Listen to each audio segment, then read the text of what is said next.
মা তুই কোটে মুই আসলুম। ও তুই আসলু, আয় আয় আয়। মুই এবার 15 দিনের জন্য আসছং, 15 দিন থাকি। ও ঠিক আছে তা। তোর বাবা এতগুলো আম আনছে, চল মুই ফ্রিজে রাখছং, ওগুলো কাটি দি মেলা ফ্যানের নিচে দলা বসিয়া খামো আর গল্প করবো। আয় আয়। যাক বাবা, অল্পটা স্বস্তি পাওয়া যাক।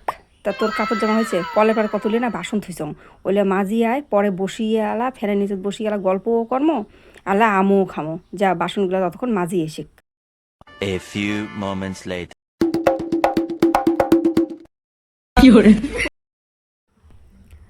তা হমো না, তোর বাসন মাজা হয়ে গেছে? তা নে কাপড়গুলো এখনা আছে, কাপড়গুলো ধুই আয়।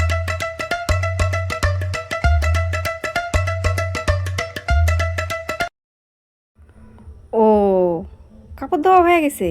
তা না ঘরটা এখনা ঝাড়ু দেখতো, আর ঘরটা ঝাড়ু দিয়ে এখনা মুছিয়েও থুইস, হ্যাঁ? তারপরে এলা বসিয়া গল্প কর্ম আর ফ্যানের নিচে বসিয়ে এলা আম খামো, ঠিক আছে? তা ঠিক আছে। কাপড় দেওয়া হয়ে গেছে? 2000. ওই দেখ, এখানে তোর জামাটা আমার ছিঁচছে, এখানে মেশিন আছে, মেশিনটি আছে, এখানে সেলাই করে দিত। ধর এই যে দেখ, আর একটা জামা আছে, এটাও সেলাই কর। তারপর এলা বসিয়া ফ্যানের নিচে বসিয়ে এলালা, আর ফ্যানের নিচে বসে আম খামোলা, ঠিক আছে? গেল মোর শ্বশুরবাড়িতেই মোর ভাল।